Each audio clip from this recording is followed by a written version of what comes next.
श्री देवी भागवत अध्याय 8. श्री गणेशाय नमः. श्री महासरस्वती नमः. सुरत राजा कृपापात्रा मेधा ऐकवी देवी चरित्रा. मार्कंडेय शिष्या पवित्रा. कथा विचित्र सांगतसे. सूत शौनिका करी कथन. सर्व ऋषी करती श्रवण. तिची कथा तुम्ही सांगेन एकाग्र चित्ते श्रवण करा. रणी पडली यावरी चंड. मृत्यू पावाला असता मुंड. उरले सैन्य जे का प्रचंड. रणी पडाले असतानाही तो दैत्येश्वर शुंभ जान. तात्काळ झाला क्रोधायमान. तैसा निशुंभ ही आपण क्रोधायमान झाला. ते दोघे प्रतापी केवळ. यापुढे काळही कापे चळचळ. शुंभे बोलवून दैत्यदळ. त्या ते सांगता झाला दैत्यामध्ये थोर थोर. शायशी मुख्य सरदार. युद्ध नामे असुर किंवा उदयायुध असती जे. ते आपापली दडे घेऊन आजी निघत युद्धा लागून. चंडिकेशी युद्ध निर्माण करणे आहे रणांगणी. आजी माझे आज्ञे करून निघावे शस्त्रश्री घेऊन. पाठी मागे न राहावे कोणी हेची आज्ञा समजता. कुंभ संख्येचे असुर 84 महासरदार.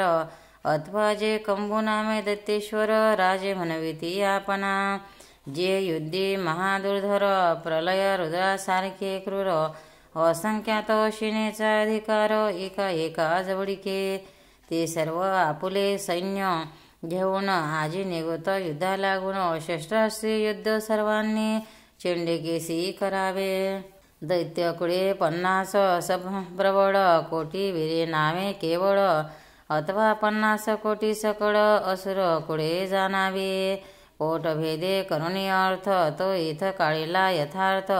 ज्याशी ये संशय त्याने भाषार्थ अवलोकन करावा. असो 50 कोटी असुर कुळ. तितुकेही राजे सकळ. महापराक्रमी केवळ. दैत्य दुधर काळाशी. असंख्यात सैन्याचा अधिकार. एकासी असे साचार. ते आजी निघत सत्वर युद्धा लागी सज्जूने. धम्र नामाचे दैत्य अद्भुत. त्यांची कुळे असती शत. ती युद्धा लागी सर्व सत्वर निघत माझे आज्ञे करून या. एका कुळीची संख्या केवळ. 100 राजे सकळ. तो सर्व आप्तांचा मेळ. कुळ ऐसे म्हणती तया. कुळ पुरुष दुसरा अर्थ.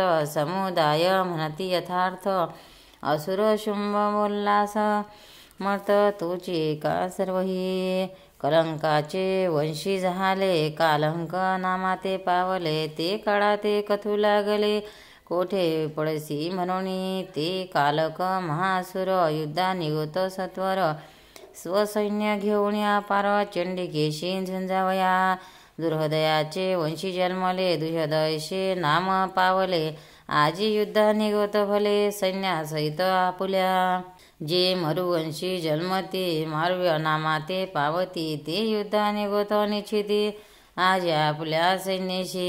जे कालिंका वंशी उत्पन्न. कालिंकेय नामाधिधान. ते सर्व असुरगण युद्धा लागे निघत की. हिची आज्ञा समस्तांशे. युद्धाशी निघावे वेगेशी. घेऊन अपार स्वसैन्याशी. देवी सह युद्ध करा. या परी सर्व आज्ञापूर्ण. असुरपती शुंभ जान. दयाचे जय कृतशासन. तो हे निघता झाला. असंख्यात महावीर घेऊन निघाला सत्वर. चतुरंग सेना अपार. अंत नाही मोजिता. ते सैन्य अतिभयंकर. अनेक मायावी असुर घेऊन. शुंभासुर आला युद्धा लागून. ऐशी चंडिकेने पाहुणे. टणत्कार करती झाली. देवी धनुष्याचा टणत्कार.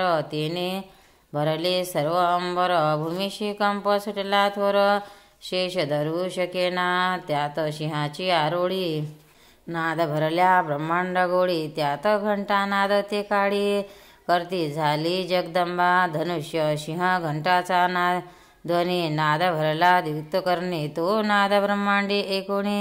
देव भयभीत झाले. तेव्हा पसरून या मुख. चामुंडा देती झाली हाक. भयभीत 14 लोक होते झाले ते दवा. त्यात वाद्यांचे घनक चक्र. दैत्याच्या हाका अनिवार.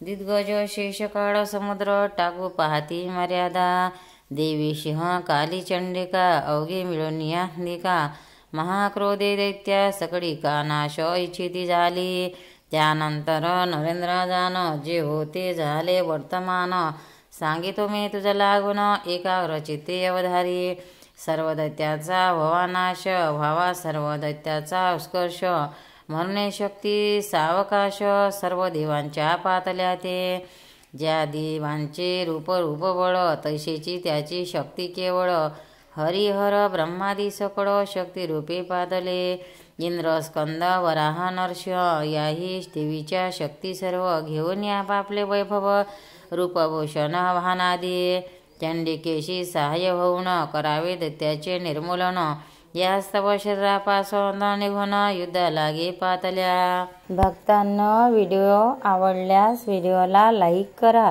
शेअर करा, सबस्क्राईब करा, तसेच बाजूला असलेल्या बेलवर क्लिक करा, म्हणजे याच्या पुढील सर्व व्हिडिओ तुम्हाला सर्वात आधी मिळत जातील। जय श्री कृष्ण। हंसयुक्त विमानी बैसली, स्फटिकमाला हस्ती धरिली, कमंडलूने शोभा दाविली, एक हस्ती जेच्या